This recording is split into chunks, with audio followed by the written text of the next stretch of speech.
हम लोग का अध्याय यहाँ पे समाप्त हुआ। तो इसमें हम लोग पिछले कई दिनों से हम लोग देख रहे हैं, क्लासेस के अंदर हम लोगों ने देखा कि वेद व्यास जी हैं, उन्होंने 4 वेदों की रचना करी, वेदों को उपनिषदों के अंदर व्याख्या करी, उसको पुराणों के अंदर समझाया, और फिर उसके बाद उन्होंने जो विद्वान लोग हैं उनके लिए वेदांत सूत्र लिखे। इतना सब कुछ करने के बावजूद भी वो क्या थे? संतुष्ट नहीं थे, उनकी अंतरात्मा तृप्त नहीं थी। तो दुखी थे, ऐसे चिंतन कर रहे थे कि किस कारण से उनको संतुष्टि नहीं हो रही। उन्होंने मानव समाज के कल्याण के लिए इतने सारे वेदों को भी लिखा, उनकी व्याख्या करी, सब कुछ करा, फिर भी वो संतुष्ट नहीं। उसी समय वहां पर कौन आते हैं? नारद मुनि आते हैं, और वो समझ जाता है कि उनका शिष्य जो है वो दुखी है, और उनको पता भी होता है क्यों दुखी है। तो नारद मुनि बोलते हैं, क्योंकि आपने वेदों के अंदर जितना आपने कर्म कांड पर जोर दिया है, जितना आपने ज्ञान के ऊपर जोर दिया है, जितना आपने योग के बारे में बताया, उतना आपने भगवान कृष्ण के बारे में नहीं बताया, उतना आपने भगवान का गुणगान नहीं करा है, इसलिए आप असंतुष्ट हैं। अब मैं आपको आज्ञा देता हूं कि आप श्रीमद् भागवतम की रचना करें और उसमें पूर्ण रूप से भगवान के बारे में आप लिखें, भगवान की लीलाएं, भगवान के भक्तों के बारे में आप बताएं। और उसके बाद जो है वेद व्यास जी अपने गुरु से पूछते हैं कि आप इतने महान भक्त कैसे बने कि आप इस पूरी सृष्टि में कहीं पर भी विचरण कर सकते हैं। अब नारद मुनि न केवल इस ब्रह्मांड के अलग अलग ग्रहों में, बल्कि नारद मुनि वैकुंठ भी जा सकते हैं और वहां पे साक्षात लक्ष्मी नारायण के दर्शन कर सकते हैं। तो वेद व्यास जी उनसे पूछते हैं कि आपको ये पद कैसे प्राप्त हुआ, ताकि उसको सुन करके हम भी प्रेरणा ले सके और हम भी उनकी तरह महान भक्त बन सके। तो हमने इस अध्याय में देखा कि नारद मुनि जो बताते हैं कि पिछले जन्म में वो क्या थे? एक दासी पुत्र थे, और उनकी माँ जो है बारिश के 4 महीने में जो साधु संत उनके गांव में आए थे उनकी सेवा में व्यस्त थी। तो इस कारण से नारद मुनि जो 5 साल के पुत्र थे उनको भी उन भक्तों की सेवा करने का मौका मिला, और उन भक्तों ने, साधु संतों ने जाते जाते उनको भगवान कृष्ण के ऊपर कैसे ध्यान करना है उसके बारे में उनको शिक्षा देके गए। कुछ समय पश्चात क्या होता है कि एक बार शाम के समय उनकी माँ क्या होती, गाय का दूध निकालने के लिए जाती, और उसी समय एक सांप जो है वो उनको डस लेता है, उससे उनकी माँ का निधन हो जाता है। और नारद मुनि का इस संसार में कोई नहीं था अपनी माँ के सिवा। फिर भी नारद मुनि ने सोचा कि ये भगवान की विशेष कृपा है कि वो मुझे पूर्ण रूप से अपने पर शरणागत करने की शिक्षा दे रहे हैं, कि मैं पूर्ण रूप से भगवान की शरण ले सकूं, क्योंकि उनका इस दुनिया में कोई नहीं रहा। तो नारद मुनि अपना सब कुछ छोड़ छाड़ के, जो हालांकि उसमें 5 साल के बच्चे होते हैं, सब कुछ छोड़ छाड़ के हिमालय की तरफ चल देते, और वहां पर बहुत सारे घने जंगलों से गुजरते हैं जहाँ पर कोई नहीं होता है, बहुत सारे हिंसक जानवर होते हैं, बहुत घना अंधकार होता है, बहुत सारे पहाड़ों से, खदानों से, गांवों से, नगरों से गुजरते हुए एक जंगल के अंदर पहुंचते हैं। वहां पर एक पीपल का वृक्ष होता है, उसके पास वो बैठते हैं, पास में सरोवर होता है, उसमें वो स्नान करते हैं, और उस पीपल के वृक्ष के नीचे बैठ करके वो ध्यान करते हैं। जैसा उन ऋषि मुनियों ने उनको बताया था वैसे वो भगवान के ऊपर ध्यान करते हैं। तो जैसे ही वो भगवान के ऊपर ध्यान करते हैं तो भगवान उनके हृदय में प्रकट हो जाते हैं, और जैसे ही उनको भगवान के दर्शन होते हैं तो उनका हर एक जो इंद्रियां हैं, हर एक जो रोम रोम है, वो सारे रोमांचित हो जाते हैं, और उनको अपार अनुभव, अपार सुख का अनुभव होता है। तो वो इस तरह से सुख के सागर में गोते लगा रहे होते हैं, उसी समय अचानक से भगवान क्या होते हैं? अदृश्य हो जाते हैं, प्रकट हो जाते हैं, और नारद मुनि बहुत दुखी हो जाते हैं। बार वापस से वो ट्राई करते हैं, दोबारा ट्राई करते हैं, कई बार कोशिश करने के बावजूद भी उनको दोबारा से भगवान के दर्शन नहीं होते। तो उसी समय एक आकाशवाणी होती है, मतलब भगवान बोलते हैं, क्योंकि आपकी भक्ति पूर्ण नहीं है, आपकी भक्ति इनकम्प्लीट है, इसलिए आप दोबारा मेरा दर्शन नहीं कर सकते, इस जीवन में आपको मेरा दर्शन नहीं होगा। लेकिन आप मेरी भक्ति करते रहें, मेरा नाम जप करते रहें, अगले जन्म में आप जो है मेरे पार्षद बनेंगे, आप महान भक्त बनेंगे, है ना, आपको आध्यात्मिक शरीर प्राप्त होगा। तो ये बोल करके मतलब भगवान जो है वो आकाशवाणी बंद हो जाती है, और जो नारद मुनि अपना बचा हुआ जीवन भगवान का नाम जप करने में, भक्ति करने में बिता देते हैं। और उसके बाद जो है उनको नारद मुनि का दिव्य शरीर प्राप्त होता है, जिसमें वो किसी भी लोक में, किसी भी ग्रह पर, इवन वैकुंठ तक भी जा सकते हैं। और नारद मुनि जो है, जैसे यहाँ पे इस श्लोक में बताया गया है, अहो देवर्षि धन्योयम, कि देवर्षि नारद धन्य है। क्यों धन्य है? यत कीर्तिम गायन, क्योंकि वो भगवान का जो कीर्ति है, जो भगवान की लीलाएं हैं, उसका गायन करते रहते हैं। और किनका गायन करते हैं? सारंग धन्वन, भगवान के पास जो धनुष है उसका नाम क्या है? सारंग। जो सारंग धनुष को धारण करते हैं, इसलिए यहां पर शब्द आया सारंग धन्वन। यत कीर्तिम गायन, तो नारद मुनि क्या करते हैं? भगवान कृष्ण का गुणगान करते रहते हैं, उनकी लीलाओं का बखान करते रहते हैं। और तंत्र्याम, नारद मुनि के पास क्या है? वीणा है, वो वीणा बजाते रहते हैं और उस पर भगवान का गुणगान करते हैं। और उस ऐसा करने से उनको क्या होता है? आध्यम, उनको परम आनंद का अनुभव होता है। और न केवल उनको आनंद का अनुभव होता है, जबकि पूरे ब्रह्मांड में सब जगह भ्रमण करते हुए भगवान का गुणगान करते रहते हैं, कृष्ण कथा करते रहते हैं। तो इससे क्या होता है? रमयति आतुरम जगत, ये जो भौतिक जगत है, यहाँ पर सभी लोग दुखी हैं। जैसे गीता में भी भगवान कृष्ण बोलते हैं, दुखालयम अशाश्वतम, जो क्रिएटर है, जिसने सृष्टि को बनाया, वो खुद ही बोल रहे हैं कि यहाँ पर सुख नहीं है, फिर भी हम लोग सुख के पीछे भागते हैं। और प्रभुपाद जी तात्पर्य में बता रहे हैं कि यहाँ पर अगर कोई सुख भी है तो वो क्या है? माया का मोह है। जैसे हम लोग जाते हैं कि रेगिस्तान में देखते हैं, या अभी गर्मी के टाइम हम लोग देखते हैं कि रोड के ऊपर क्या होता है, जब हम लोग चलते हैं थोड़ी दूर लगता है पानी है, रोड गीला है, और जैसे ही आप वहाँ पे पहुँचते हैं तो वो क्या होता है? उतना आगे शिफ्ट हो जाता है। तो वाकई में वहाँ पर कोई पानी नहीं है, वो इल्यूजन है, वो मोह है। वैसे ही इस भौतिक जगत में कोई सुख नहीं। अगर किसी को हम लगता है ये सुख है, तो वाकई में क्या है? वो मोह है।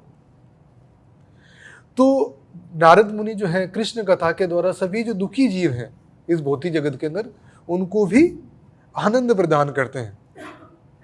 तो भगवत गीता के अंदर भी भगवान कृष्ण बताते हैं, मत चित्ता मदगद प्राणा बोधयंत परस्परम कथयंतस्य माम नित्यम तुष्यन्ति च रमन्ति च। तो ये गीता के जो 8 प्रमुख श्लोक हैं, जिस आप भगवत गीता को इन 4 श्लोकों में समराइज कर सकते हैं। तो उसमें से एक श्लोक है 10वें अध्याय का 9वां। तो उसमें भगवान बता रहे हैं, मत चित्त मदगद प्राणा, जिस प्रकार से हम लोग भगवान कृष्ण का स्मरण करते हैं, उनको याद करते हैं, वैसे ही भगवान अपने शुद्ध भक्तों का भी स्मरण करते हैं, उनको भी वो याद करते हैं। मत चित्त मदगद प्राणा, तो भगवान बता रहे हैं कि मेरे भक्तों का जो चित्त है, जो मन है, हृदय है, हमेशा मेरे अंदर लगा रहता है। और मदगद प्राणा, और उनका जो प्राण धन है वो क्या है? मैं हूँ। बोधयंत परस्परम, जब भक्त लोग आपस में मिलते हैं तो वो क्या करते हैं? मेरे बारे में कथा करते हैं। और भगवान के बारे में कथा करने से उनको क्या होता है? कथयंतस्य माम नित्यम, और यहाँ पे बताएगा नित्यम। ऐसा नहीं कि वो हफ्ता में एक बार करते हैं या साल में एक बार कुछ जो है भगवान के बारे में श्रवण करते हैं। यहाँ पे लिखा है नित्यम, वो हमेशा आपस में जब मिलते हैं कथयंत, भगवान के बारे में बात करते हैं। इससे क्या होता है? तुष्यन्ति च रमन्ति च, इससे उनको परम संतोष और आनंद का अनुभव होता है। रमन्ति, वो आनंद लेते हैं उसके अंदर। जैसे यहाँ पर भी बताया गया रमयति, है ना, नारद मुनि जो है वो आनंद ले रहे हैं और बाकी जीवों को भी आनंद प्रदान कर रहे हैं। लेकिन इस भौतिक जगत में हम लोग देख रहे हैं कि सभी लोग क्या हैं? बहुत दुखी हैं। वो क्यों दुखी हैं? शास्त्र बताते हैं एक व्यक्ति के जीवन में दुख क्यों आते हैं, कष्ट क्यों आते हैं? क्योंकि उसने विगत जीवन में या इस जीवन में या विगत जीवन में उसने पाप कर्म करे हैं। पाप कर्मों के कारण हमारे जीवन में दुख आता है। और शास्त्रों के अंदर बताया गया पाप कर्म जो होते हैं वो भी क्या होते हैं? 2 प्रकार के होते हैं। एक को बोलते हैं प्रारब्ध और दूसरे को क्या बोलते हैं? अप्रारब्ध। तो प्रारब्ध पाप कर्म क्या होता है? वो पाप कर्म जिसके कारण अभी हम लोग दुख भोग रहे हैं, कष्ट भोग रहे हैं, उसको क्या बोलते हैं? प्रारब्ध। जैसे कोई व्यक्ति है, इसका निम्न कुल में जन्म हुआ है, बहुत निम्न परिवार में जन्म हुआ है, गरीब परिवार में जन्म हुआ है, वो अशिक्षित है, कोई व्यक्ति कुरूप है, किसी को कोई क्रोनिक डिजीज हो रखी है ना, किसी लंबी बीमारी से वो पीड़ित हैं, किसी को कोई लंबा कोर्ट केस चल रहा है, तो ये सब क्या है? प्रारब्ध है। उसके पाप कर्म जो है वो फलीभूत हो गए। पाप कर्मों के कारण जो वो अपने जीवन में कष्ट भोग रहा है, दुख भोग रहा है, तो ये क्या है? प्रारब्ध। और एक होता है अप्रारब्ध, वो पाप कर्म जिसके कारण अभी हम लोग जो है वो स्टोर है इस शरीर के अंदर, सिंचित है वो पाप कर्म, लेकिन उसके कारण अभी हम लोग को दुख नहीं आया, कष्ट नहीं आया।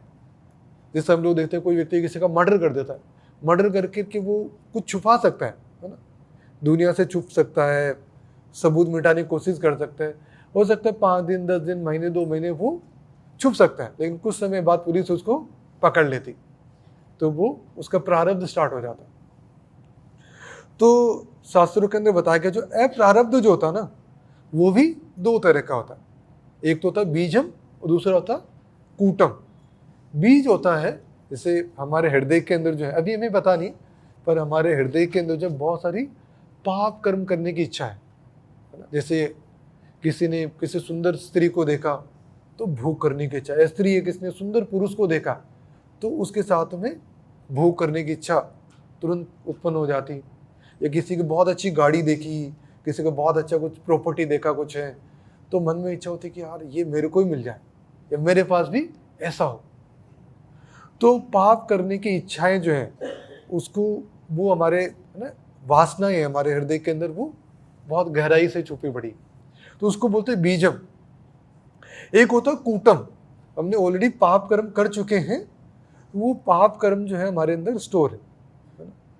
जैसे एक तो होता है कि जैसे बीज होता है ना, बीज है, आपने बीज को कहीं स्टोर कर रखा है, फिर बीज थोड़ा स्टोर से बाहर निकला, जमीन में आपने डाला, तो तुरंत वो अंकुरित नहीं होता, थोड़ा समय लगता है, कुछ समय बाद अंकुरित होगा, फिर धीरे धीरे वो बढ़ेगा, पौधा बनेगा, फिर उसमें फल लगेगा, फिर कुछ समय बाद फल पकेगा। तो कर्म भी इसी तरह से होते हैं। जैसे आज आपने कोई कर्म करा तो जरूरी नहीं है कि उसका जो प्रतिफल है आज ही आपको मिल जाए, उसमें समय भी लगता है। जैसे हम लोग पेड़ लगाते हैं तो उसका फल आने में कई बार कई साल लग जाते हैं, और कुछ जो पौधे होते हैं ऐसा होता है कि महीने 2 महीने के अंदर ही हम लोग को फल मिल जाता है। तो कुछ कर्म ऐसे होते हैं कि जिनका जो रिएक्शन है, फल है, हमें कुछ समय बाद तुरंत मिल जाता है, और कुछ कर्म ऐसे हैं कई साल लग जाते हैं या कई जन्म तक भी लग जाते हैं उसका फल आने में।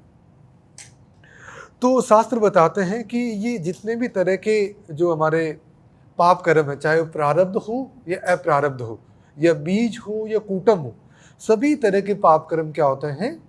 भगवान की भक्ति करने से नष्ट हो जाते हैं। एक हम लोग देखते हैं कि कुछ लोग हैं समाज में, जब उनसे कोई गलत काम हो जाता है, पाप कर्म हो जाते हैं, तो वो क्या करते हैं? किसी भट्ट के पास जाते हैं, भट्टाचार्य के पास, और उनसे प्रायश्चित की विधि पूछते हैं। तो भट्टाचार्य उनको बताते हैं कि आप एक्चुअली ये कर्म कांड का अनुष्ठान करो, इतने समय तक उपवास करो, और आप ब्राह्मणों को दान दो, गोदान दो, या आप गंगा में जाकर स्नान करो। तो इस तरह से अलग अलग चीज़ें उनको बताते। तो ये सब चीज़ें, इसमें कोई संदेह नहीं कि ये सब चीज़ें भी मदद करती। कुछ समय के लिए हम लोग क्या होते हैं? पाप से मुक्त हो जाते हैं। जैसे एक चोर होता है, उसने सुना है अगर चोरी करूंगा तो सजा होगी, जेल हो जाएगी, बहुत सारी यातनाएं मेरे को झेलनी पड़ेगी, तो उसने सुन रखा है ना। और उसने देखा भी कि उसके कोई दोस्त है, उसने चोरी करी, पुलिस आई, उसको पकड़ के ले गई, उसको जेल में डाल दिया, उसने देखा भी। फिर भी क्या करता है? वो चोरी करता है, उसको पुलिस पकड़ ले जाती है, जेल में डाल देती। कुछ सालों बाद जब वो छूट जाता है तो वो चोर क्या करता है? दोबारा से चोरी करता है और फिर वापस से जेल चला जाता। तो उसने सुन भी रखा था, देख भी रखा था, और अनुभव भी कर रखा है कि चोरी करना गलत है, इससे जीवन में कष्ट आते हैं, दुख आते हैं, सजा भोगनी पड़ती, फिर भी वो चोरी करा। क्यों करा चोरी? हाँ, आदत तो ठीक है, आदत तो बदल भी सकता है आदमी। कई सारी आदतें होती, बचपन में हमारी अलग आदतें होती, हम लोग बहुत ज़्यादा खेल कूद करना चाहते हैं उस समय कुछ, लेकिन आज हम लोग जो खेल कूद नहीं करते,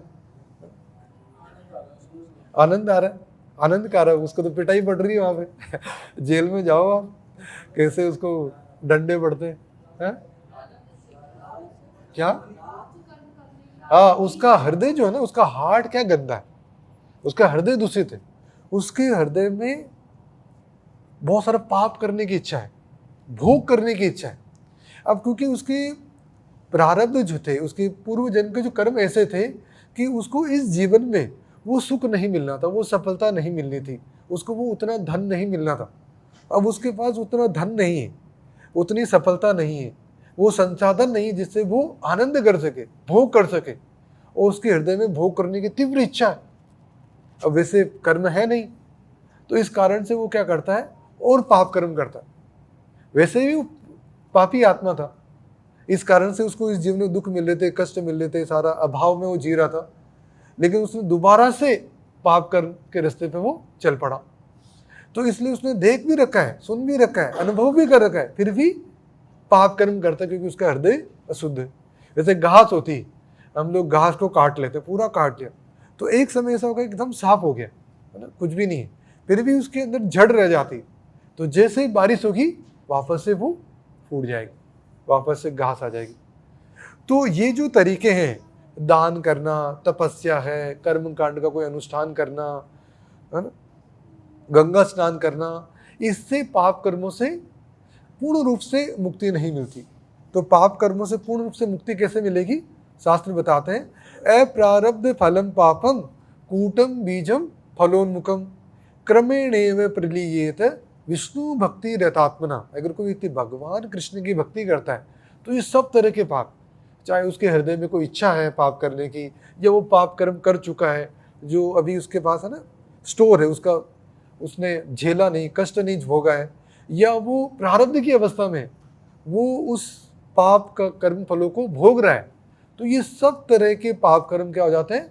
नष्ट हो जाते हैं। क्रम विष्णु भक्ति रतात्मना। अगर कोई व्यक्ति भगवान कृष्ण की भक्ति करता है तो ये सब तरह के पाप खत्म हो जाते हैं। अगर उसके पाप कर्म खत्म हो जाएंगे तो क्या होगा? उसके जीवन में जितना भी दुख है, कष्ट है, वो भी खत्म हो जाएगा। तो शास्त्रों के अंदर बताया गया जो शुद्ध भक्ति है उसके 6 लक्षण बताए गए। उसमें जो पहला लक्षण है वो क्या है? क्लेशाग्नि। जो क्लेश है, जो कष्ट दुख है, उनका नाश करने वाली जो शुद्ध भक्ति है वो भौतिक कष्टों का नाश करने वाली। वो नाश कैसे करती है? जब हम लोग भगवान कृष्ण की भक्ति करते हैं तो हमारे जितने भी पाप कर्म हैं, इस जीवन के, पिछले जन्मों के पाप करने की इच्छा, सब खत्म हो जाते हैं, सब साफ हो जाते हैं। इस कारण से हमारा जीवन पवित्र हो जाता है और हमारे जीवन में आनंद आता है। तो शास्त्रों के अंदर बताया गया है, कृष्ण भूलिया जीव भोग वांछा करे, निकटस्थ माया तारे झापटिया धरे। क्योंकि जीव जो है भगवान कृष्ण को भूल चुका है और यहाँ पर भोग करना चाहता है। भगवान की सेवा के अंदर भी आनंद है, परंतु जीव की इच्छा है कि मैं कृष्ण से अलग रह करके खुद भगवान बनूं और खुद भोग करूं। तो और यहाँ पर वो भगवान बन नहीं सकता, उसकी ऐसी इच्छा है। तो माया क्या करती है? उसको निकटस्थ माया तारे झापटिया धरे। उसको सुधारने के लिए माया क्या करती? बहुत पिटाई करती है उसकी। जैसे एक छोटे बच्चे होते बदमाशी करते, तो जो माँ होती है उसको झापट लगाती, 1 बार मारेगी, 2 बार मारेगी, 3 बार मारेगी, ठोक पीट के उसको सही कर देगी। तो लेकिन हमें जो है ये नहीं सोचना चाहिए कि नाम नाम बलाद ऐसे ही पाप बुद्धि, हमारे अंदर पाप बुद्धि नहीं आनी चाहिए कि अब मैं भगवान के नाम का जप कर रहा हूँ, मंदिर जा रहा हूँ, भक्ति कर रहा हूँ, ठीक है, कोई गलत काम भी कर दिया है, गलत काम भी कर रहा हूँ, तो वो सब भी क्या हो रहे हैं? जलकर भस्म हो जाएंगे, सब खत्म हो जाएंगे, क्योंकि मैं भगवान की नाम जप कर रहा हूँ।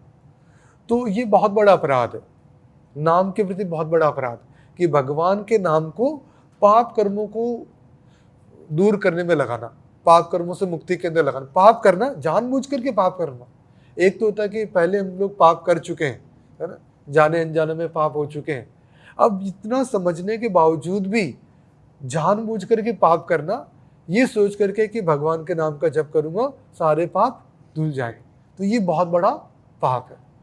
वैसे शास्त्रों के अंदर बताया गया है, एक कृष्ण नाम जत पाप हरे, पातकी है तत्पात कोरी बारे ना है।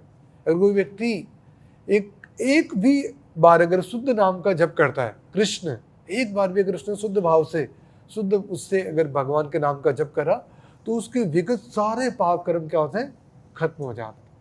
इतने पाप खत्म हो जाते हैं कि बड़ा सा बड़ा पापी व्यक्ति भी उतने पाप नहीं कर सकता।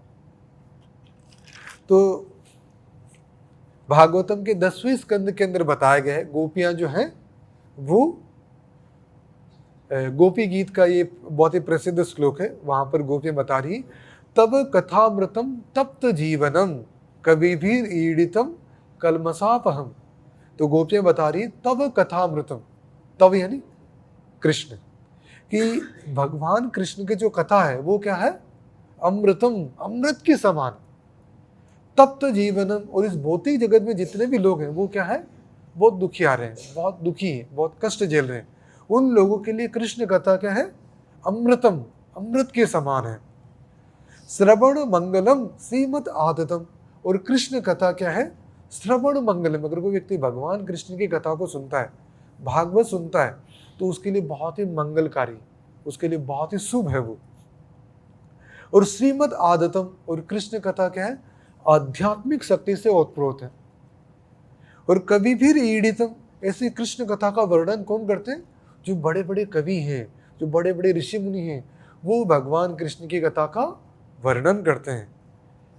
अगर कोई व्यक्ति कृष्ण कथा सुनेगा तो क्या होगा, कलमसापहम, उसके हृदय के अंदर जितने भी कलमस हैं, भौतिक भोग करने की इच्छा है, वो सारी क्या हो जाएगी, साफ हो जाएगी, स्वच्छ हो जाएगी।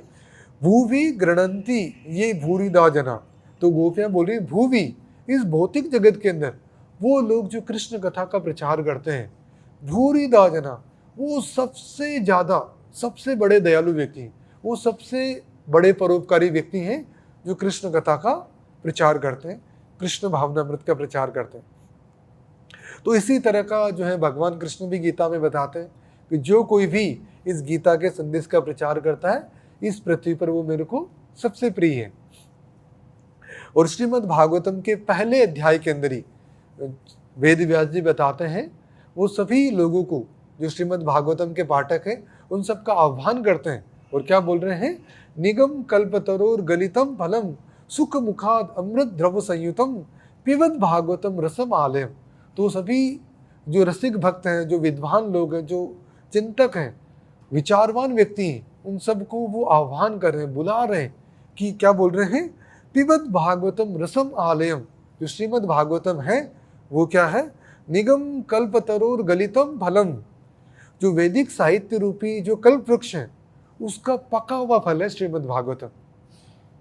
और वेद व्यास जी बोल रहे हैं पिबत भागवतम रसम आलयम, कि हे भक्तों, हे रसिकों, हे विद्वान व्यक्तियों, आओ और श्रीमद् भागवतम का पान करो।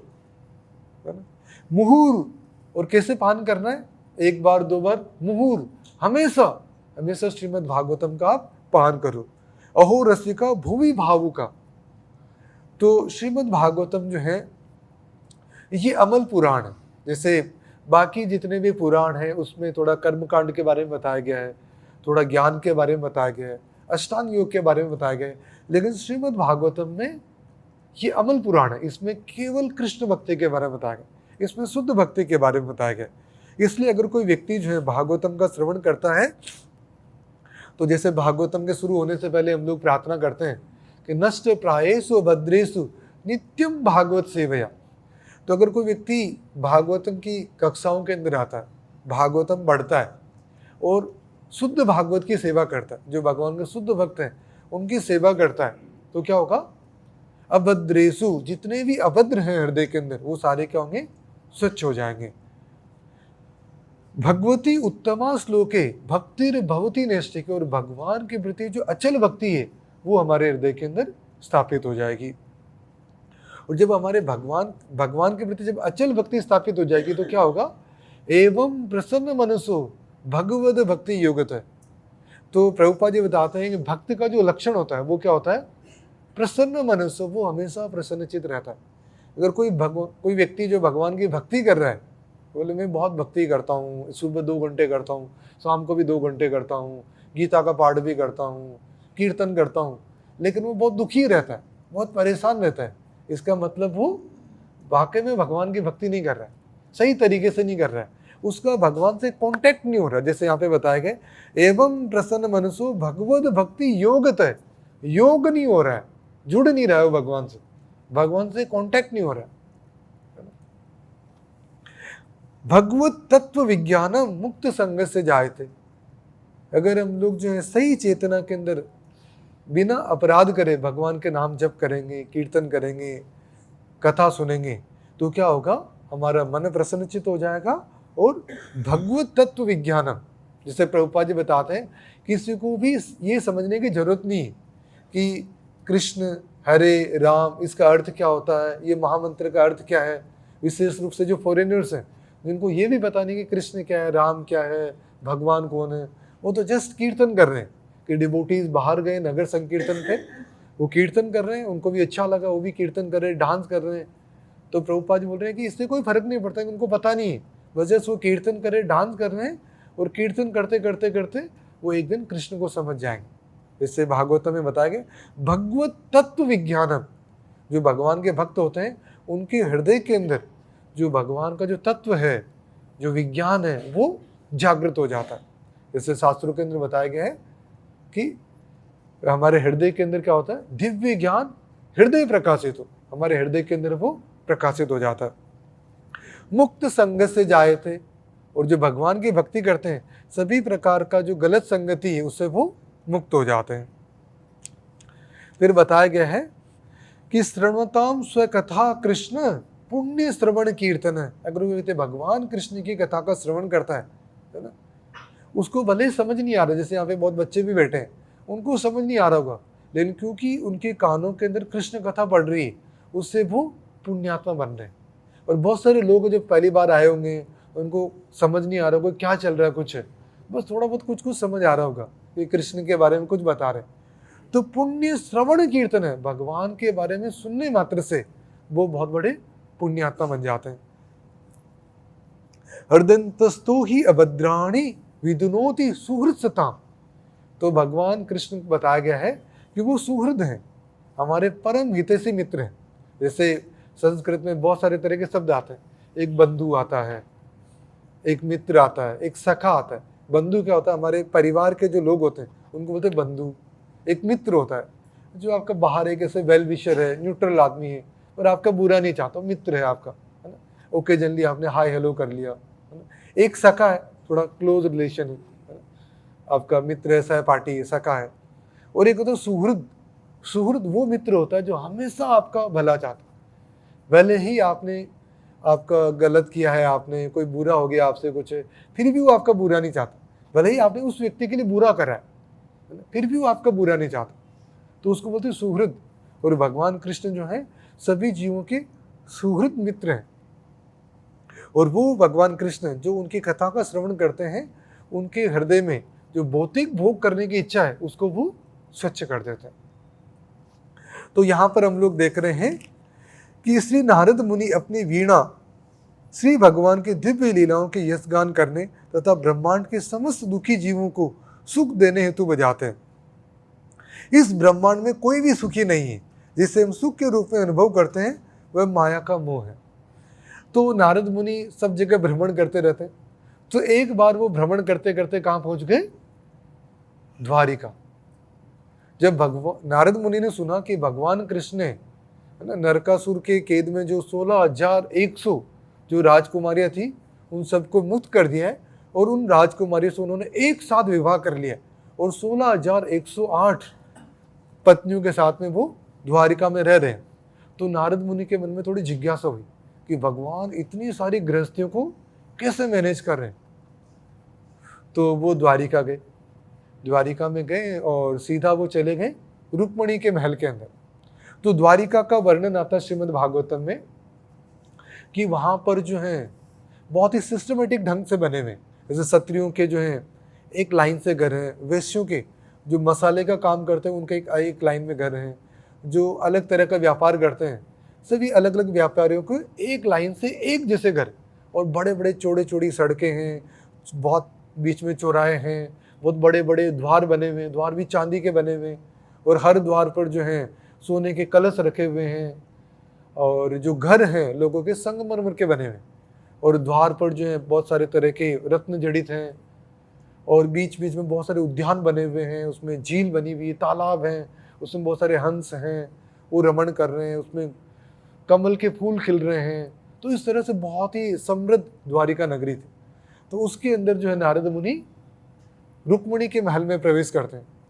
तो रुक्मिणी क्या कर रही है, भगवान कृष्ण रुक्मिणी के पलंग पर विश्राम कर रहे हैं और रुक्मिणी जी उनको चामर डोला रही। हालांकि रुक्मिणी जी के आसपास जो हजारों दासी हैं जो बहुत ही तरुण हैं, गुणवान हैं, वो सेवा के लिए तैयार हैं, लेकिन रुक्मिणी जी खुद भगवान को चामर डुला रही।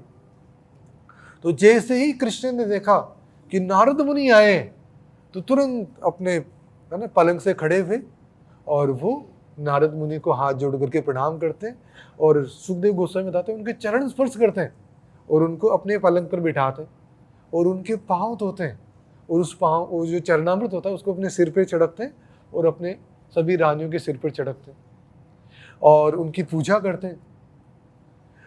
और उसके बाद जो है, और नारद मुनि को आश्चर्य नहीं होता, हालांकि भगवान कृष्ण के नारद मुनि के लिए भी पूजनीय है, नारद मुनि भी कृष्ण की पूजा करते हैं, उनके भक्त हैं। लेकिन जब नारद मुनि उनके घर गए द्वारिका में तो भगवान कृष्ण उनकी पूजा कर रहे हैं और नारद मुनि ने कुछ भी विरोध नहीं करा, कुछ भी मना नहीं करा उनको, क्योंकि नारद मुनि को पता है कि अभी भगवान कृष्ण एक सामान्य मनुष्य के रूप में लीला कर रहे हैं। और जैसा शास्त्रों के अंदर बताया गया है, वंदे कृष्णम जगत गुरु, क्योंकि भगवान कृष्ण जगत गुरु हैं, तो इस पूरे विश्व को शिक्षा देने के लिए कि किस तरह से वैष्णव का आदर करना चाहिए, वो नारद मुनि का आदर कर रहे हैं, उनका आव भगत कर रहे हैं, उनके सत्कार कर रहे हैं।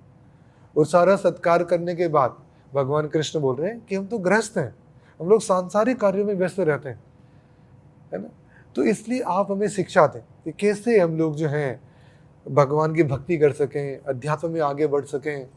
आप हमें से, और आपका हमारे घर पे आना बहुत ही मंगलकारी है ना, आज हमारा घर पवित्र हो गया है। और वो बोलते हैं कि मैं किस तरह से आपकी सेवा कर सकता हूँ, हमें आज्ञा दें कि मैं आपके लिए क्या कर सकता हूँ। तो नारद मुनि बोलते हैं कि प्रभु, बड़े बड़े जो ऋषि मुनि हैं, ब्रह्मा शिव जी तक जो है वो आपको नहीं समझ पाते हैं, वो भी आपको समझने के लिए बहुत ही हजारों लाखों सालों से आपके ऊपर ध्यान करते हैं। तो आप मुझे अपनी माया से भ्रमित नहीं करें। मैं बस आपसे यही प्रार्थना करता हूँ, मैं यही मांगता हूँ कि मैं आपको भूलूं नहीं, मैं कहीं पे भी रहूं पर मैं आपके चरण कमलों का हमेशा स्मरण करता रहूं। तो चैतन्य महाप्रभु भी अपने शिक्षाष्टक में यही बताते हैं, क्या बोलते हैं, न धनम न जनम न सुंदरीम कविताम व जगदीश काम है। तो चैतन्य महाप्रभु बोलते हैं मुझे धन नहीं चाहिए, मुझे कोई सुंदर पत्नी भी नहीं चाहिए, मुझे बहुत सारे अनुयायी भी नहीं चाहिए, मुझे यश भी नहीं चाहिए, न धनम न जनम न सुंदरीम कविताम व जगदीश काम है मम जन्मनी जन्मनी स्वरे। तो बोले अरे मुक्ति चाहिए आपको भौतिक जगत से। तो चैतन्य महाप्रभु बोलते हैं जन्मनी जन्मनी स्वरे, जन्म जन्मांतर, मतलब चैतन्य महाप्रभु बोलते हैं मुक्ति भी नहीं चाहिए, तो क्या चाहिए, अहेतु की भक्ति त्वयि, मैं आपकी अहेतु की भक्ति चाहता हूँ, कि मैं आपकी भक्ति करता रहूँ, आपको नहीं भूलूँ। तो नारद मुनि इस तरह से भगवान से प्रार्थना करते हैं। तो उसके बाद जो है वहाँ से वो विदा लेते हैं, दूसरे महल के अंदर जाते हैं। तो नारद मुनि वहाँ पर देखते हैं कि भगवान कृष्ण जो है सत्यभामा और उनके जो सखा होते हैं, क्या नाम होता है उनका,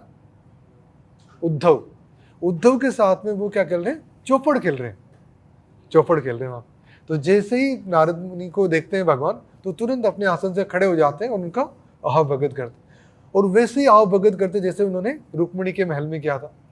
और भगवान कृष्ण ऐसा विनय करते जैसे उनको कुछ भी पता नहीं है, और नारद मुनि बड़े आश्चर्यचकित होते हैं।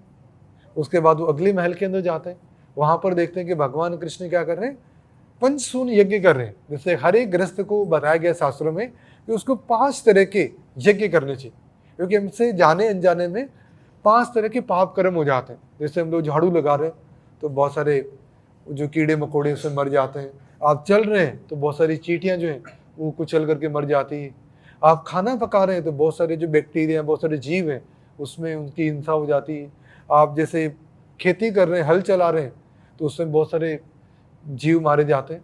तो एक गृहस्थ से विशेष रूप से जाने अनजाने में बहुत सारे तरह के पाप कर्म होता है। तो इसलिए शास्त्रों के अंदर बताया कि 5 तरह के यज्ञ डेली वो करें। तो भगवान कृष्ण भी प्रतिदिन डेली 5 तरह के यज्ञ करते थे। तो नारद मुनि ने देखा कि भगवान कृष्ण यज्ञ करने में लगे हुए हैं, यज्ञ करने के बाद भगवान ब्राह्मणों को दान दे रहे हैं गायें। और उसके बाद वो सभी ब्राह्मणों को प्रसाद करा रहे हैं। फिर किसी दूसरे महल में जाते हैं तो नारद मुनि देखते हैं कि भगवान कृष्ण अपने बच्चों को वहाँ पर क्या कर रहे हैं, प्रेम कर रहे हैं। जैसे एक सामान्य पिता होता है, अपने बच्चों को गोद में लेकर के उनको सिर सहलाता है, उनको प्रेम करता है, तो वैसे ही भगवान कृष्ण उनको अपने बच्चों को प्रेम कर रहे हैं। फिर किसी और महल में जाते हैं तो वहाँ पर देखते हैं कि भगवान कृष्ण क्या कर रहे हैं, अपने बच्चों की विवाह की तैयारी कर रहे हैं, बहुत बड़े धूमधाम से विवाह कर रहे हैं। और किसी दूसरे महल में जाते हैं तो वहाँ पर देखते हैं कि भगवान जो है अपने पुत्र की विवाह करने के पश्चात अपनी पुत्र वधू का स्वागत कर रहे हैं। फिर किसी महल में जाते हैं तो वहाँ देखते हैं कि भगवान जो सुबह सुबह क्या कर रहे हैं, ध्यान कर रहे हैं।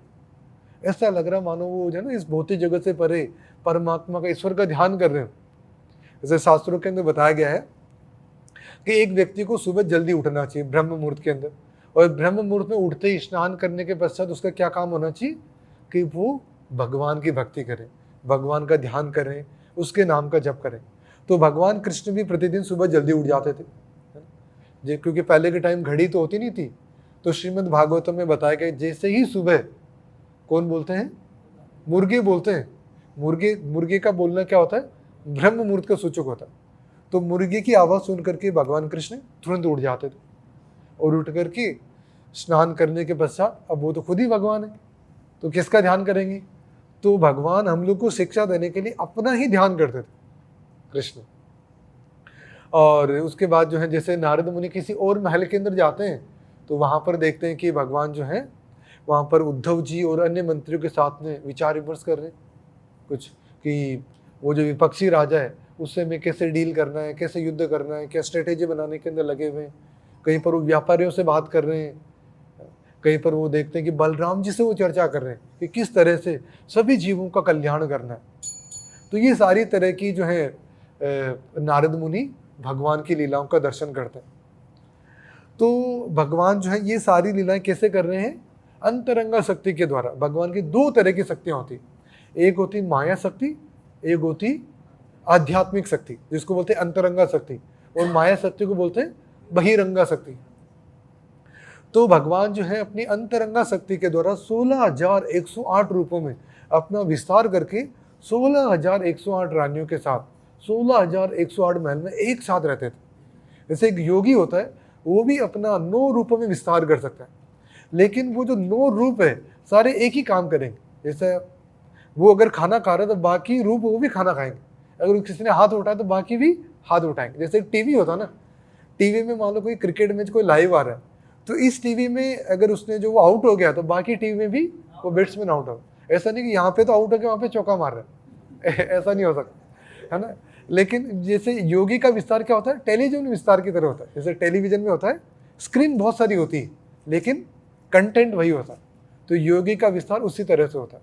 लेकिन भगवान कृष्ण ने जो अपना विस्तार करा है वो क्या था, कि सारा इंडिविजुअल थे, सभी अपने आप में स्वतंत्र है।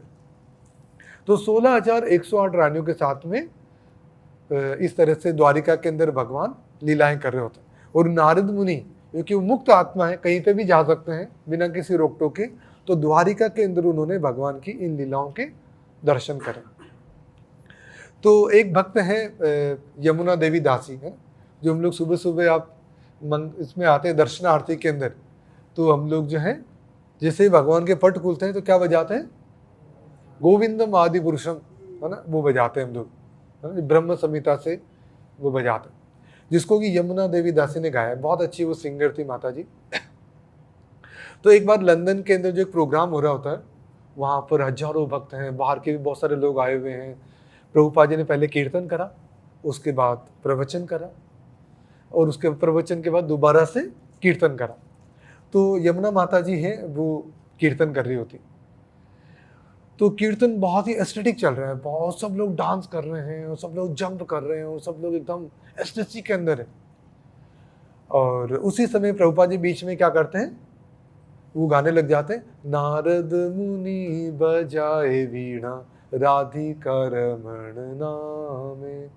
तो यमुना देवी दासी देखते हैं ये क्या बीच में, जैसे कोई कीर्तन कर रहा होता है, अगर कोई बीच में कोई गाने लग जाता है स्पेशली माइक के ऊपर, तो सिंगर क्या होता है, डिस्टर्ब हो जाता है, बोले ये क्या। तो यमुना देवी दासी प्रभुपाद जी की तरफ देखती और प्रभुपाद जी उनको देखते हैं, बोलते गाते रहो, बोले आप गाते रहो, कीर्तन करते रहो। और प्रभुपाद जी माइक पे नारद मुनि बजाए वीणा गाते रहे। कुछ देर बाद प्रभुपाद जी भी हरे कृष्ण कीर्तन को ज्वाइन कर लेते हैं और सभी लोग बहुत ही एस्टेसिक के अंदर डांस कर रहे होते हैं। तो अगले दिन यमुना देवी जो है प्रभुपाद जी से पूछते कि प्रभुपाद जी कल जो कीर्तन हो रहा था ऑडिटोरियम के अंदर, तो सब लोग डांस कर रहे थे, बहुत ही एस्टेसी में कीर्तन हो रहा था कुछ है, तो आप बीच में वो कौन सा भजन गा रहे थे बीच में कुछ? तो प्रभुपाद जी बोलते हैं कि मैं नारद मुनि बजाए वीणा गा रहा था। बोले नारद मुनि आए थे वहां पर, देखा नहीं आपने? नारद मुनि थे वहां पर। बोले नारद मुनि? बोले हाँ नारद मुनि आए थे वहां पर। तो और वो मुस्कुरा रहे थे। क्या कर रहे थे नारद मुनि? तो प्रभुपाद जी बोलते नारद मुनि क्या कर रहे थे? मुस्कुरा रहे थे, हंस रहे थे। बोलो क्यों हंस रहे थे? नारद मुनि ये देख करके हंस रहे थे कि जो चांडाल है, यवन है, वो भी भगवान के नाम का कीर्तन कर रहे हैं, नृत्य कर रहे हैं, पागल हो गए भगवान के प्रति। तो ये देख करके नारद मुनि हंस रहे थे। तो नारद मुनि जो है आज भी पूरे ब्रह्मांड में सब जगह भ्रमण करते हैं और उनका एक ही काम है लोगों को भक्त बनाना और वापस से भगवान के धाम भेजना। तो नारद मुनि के हम लोग देखते हैं कि बहुत सारे तरह के भक्त हैं, ध्रुव, प्रहलाद, वेद व्यास जी, वाल्मीकि, ये सब क्या है? नारद मुनि के शिष्य हैं। और उसके साथ में क्या है? एक मृगारी जो था, है ना, जो जानवरों को आधा मारता था, उसको भी नारद मुनि ने भक्त बना दिया, वो भी उनके शिष्य थे। और नारद मुनि के जितने भी शिष्य हैं सब क्या हुए? भगवान के धाम में।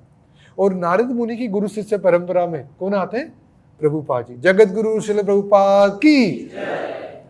तो अगर हम लोग प्रभुपाद जी की जो शिक्षाएं हैं उनका हम लोग पालन करेंगे तो प्रभुपाद जी का आशीर्वाद भी हम लोग को मिलेगा और नारद मुनि का भी आशीर्वाद हम लोग को मिलेगा और हम लोग भक्ति करके हम लोग भी भगवान के धाम जा सकते हैं। तो नारद मुनि के एक शिष्य थे।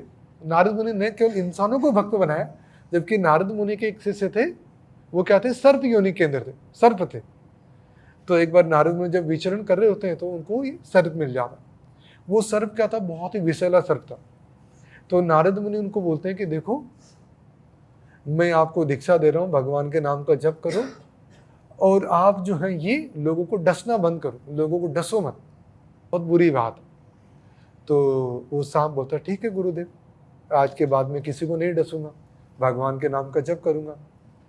तो वो जो सांप था बहुत ही शांत हो गया। लेकिन उस गांव के अंदर जो बाकी जो लोग थे वो देख रहे, अरे ये सांप तो अब तो कुछ काटता भी नहीं है, बच्चे उस पर पत्थर मारने लग गए, कोई उसको लकड़ी से कुछ उठा के ऊपर फेंक देता है, कोई इधर फेंक देता है। और वो क्योंकि उसके गुरु का आदेश है नारद मुनि का, तो वो डसते नहीं थे। तो बड़े दुखी हो गए, वो सांप बहुत परेशान हो गए। तो कुछ समय बाद जब उनके नारद मुनि से मुलाकात हुई तो बोले कि गुरुदेव बड़ा दुखी हूँ। बोले क्या हो गया? बोले जैसा आपने मेरे को शिक्षा दी थी कि किसी को डसना नहीं, तो मैं डसता नहीं हूँ, पर इस कारण से लोग क्या करते हैं, मेरे ऊपर पत्थर मारते हैं, मेरे को इधर उधर पटक देते हैं कुछ हैं। तो नारद मुनि बोलते हैं कि मैंने डसने से मना किया था, मैंने ऐसे थोड़ी बोला था कि आप जो अपने फन को उठा करके डसने का वो नहीं करो, एटलीस्ट फन उठा करके थोड़ा वो तो करो। उनको लेकर डस लेगा तो वो भाग जाएंगे कुछ। तो उसी तरह से कई बार जब हम लोग भक्ति करते हैं तो भक्ति में जैसे शिक्षा दी जाती है कि हम लोग विनम्र रहें, दूसरे लोगों का आदर करें, सेवा करें, सम्मान करें, है ना, जीवन में कम से कम जो है ना हमारी आवश्यकताएं उसको कम करें, बहुत ज़्यादा भोग विलास है, बहुत ज़्यादा है ना भौतिक चीज़ों के पीछे नहीं भागें, संतुष्ट रहें जीवन के अंदर। तो कई बार लोग होते हैं प्रभु जी अगर ऐसा करेंगे तो लोग क्या होंगे? अनड्यू एडवांटेज लेंगे, लोग हमें एक्सप्लॉइट करेंगे, है ना, लोग हमारा शोषण करेंगे। तो जैसे इस कथा के दौरान हम लोग देखते हैं कि एक भक्त को अगर कोई व्यक्ति एक्सप्लॉइट करे, कोई व्यक्ति उन पर अटैक करे, तो व्यक्ति को उसका उस तरह से उसका प्रतिरोध करना चाहिए एटलीस्ट। जैसे विष्णु जो होता है कभी कायर नहीं होता, जैसे महाभारत का युद्ध हो गया, रामायण का युद्ध है, तो उसके अंदर जो हीरो है वो कौन है? वैष्णव है। जैसे महाभारत के युद्ध के अंदर अर्जुन हीरो है, रामायण के अंदर जो है हनुमान जी हीरो हैं। तो एक भक्त जो होता है वो बहुत ही बुद्धिमान होता है, बहुत ही चतुर होता है। शास्त्रों में बताया गया जय कृष्ण भजे सही बड़ा चतुर। तो भक्तों को जो है बहुत इंटेलिजेंट होना चाहिए कि किस तरह से भगवान की भक्ति करनी है। ऐसा नहीं कि भक्त हैं तो बहुत ही मूर्ख हैं, उसको कुछ समझ नहीं आता है, वो बहुत मासूम है, कोई भी व्यक्ति उसको एक्सप्लोइट कर जाएगा, कोई व्यक्ति उसको कुछ भी बेवकूफ़ बना जाएगा। तो भक्त को बुद्धिमान होना चाहिए। एक भक्त न केवल आध्यात्मिक चीज़ों में बल्कि सांसारिक चीज़ों में बहुत दक्ष होता है। जैसे हमारे एक आचार्य हुए हैं जिनका नाम है रघुनाथ दास गोस्वामी। जब वो अपने पारिवारिक जीवन के अंदर थे तो उनके पिताजी और जो वहाँ पर जो मंत्री थे, है ना, मुस्लिम मंत्री, उनके बीच में कुछ मतभेद हो गया था। तो उन्होंने उस मतभेद को सुलझाया सारों का। तो एक भक्त क्या होता है? दक्ष होता है। न केवल भक्ति के अंदर बल्कि सांसारिक चीज़ों के अंदर भी वो दक्ष होता है। तो इस तरह से हमें जो है भगवान की भक्ति करनी चाहिए। यहाँ पर बताया गया है कि इस प्रकार श्री व्यासदेव को संबोधित करके श्री नारद मुनि ने उनसे विदा ली और अपनी वीणा को झंकृत करते हुए अपनी अबाध इच्छा अनुसार विचरण करने हेतु चले गए। तो सभी व्यक्ति क्या होते हैं? फ्रीडम चाहते हैं, मुक्ति चाहते हैं। जैसे हमारे देश पर अंग्रेजों का शासन था तो लाखों लोगों ने खूब कष्ट झेले, जेल भी गए, कई लोगों ने कुर्बानियां भी दी। क्यों? मुक्ति के लिए, स्वतंत्रता चाहिए थी हम लोग को। उन लोगों को ये मिसकंसेप्शन था कि स्वतंत्र हो जाएंगे तो हम लोग सुखी हो जाएंगे। तो सैकड़ों सालों के संघर्ष के बाद आखिरकार हम लोग को स्वतंत्रता मिली, पर स्वतंत्रता मिलने के बावजूद भी हम लोग सुखी नहीं हैं, हम लोग सुखी नहीं हुए।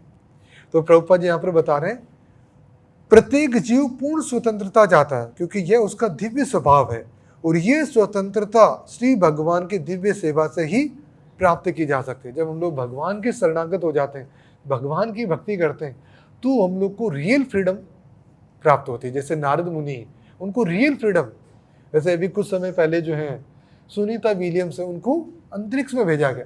अब वो अंतरिक्ष में चली तो गई लेकिन वहाँ पर फंस गई, वो आ नहीं पाई, है ना, क्योंकि उनका जो स्पेस क्राफ्ट था वो खराब हो गया। और नारद मुनि भी स्पेस में ट्रेवल कर सकते हैं, किसी भी ग्रह पे जा सकते हैं, पर वो ऐसे फंसते नहीं। ऐसे नहीं को फंस गए, आ नहीं पा रहे कुछ है, उनको किसी स्पेस क्राफ्ट की भी जरूरत नहीं है, वो अपनी योग शक्तियों से कहीं पे भी जा सकते हैं। तो भौतिक चीज़ों से, भौतिक संसाधनों से हम लोग क्या है, वास्तविक स्वतंत्रता प्राप्त नहीं कर सकते। अगर वास्तविक स्वतंत्रता हम लोग को प्राप्त करनी है तो हमको भगवान कृष्ण की भक्ति करनी चाहिए, उनकी शरण ग्रहण करनी चाहिए। उसी से हम लोग को वास्तविक स्वतंत्रता मिलेगी, उसी से हम लोग को वास्तविक सुख और वास्तविक शांति मिलेगी। इससे हमारी अंतरात्मा तृप्त हो जाएगी। इसके साथ हम लोग आज की कथा को यहाँ पे विश्राम देंगे। कोई प्रश्न है तो प्रश्न पूछ सकते हैं। ग्रंथराज श्रीमद् भागवतम की, जगत गुरु शिल प्रभुपाद की, निताय गौर प्रेमानंदे हरि बोल।